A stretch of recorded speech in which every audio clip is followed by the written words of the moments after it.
No discipline is enjoyable. Hindi talaga masaya. Kahit ako magbabasketball dati, nagba-varsity ako. Mukha ba ako nagba-varsity? Ang hirap, tatakbo ka, babalik ka. Pagod, iyoko yan. While it is happening, it's painful. Painful. Pag may inaayos sa atin si Lord, painful. Sakit. But, tingnan niyo po ito. But afterward, there will be a peaceful harvest. May conclusion. Kapag sinunod mo to, may blessing.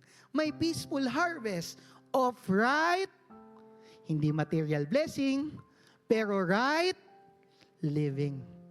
Kung paano tayo mamumuhay sa mundong ito. Kung paano nila makikita sa atin ang Diyos.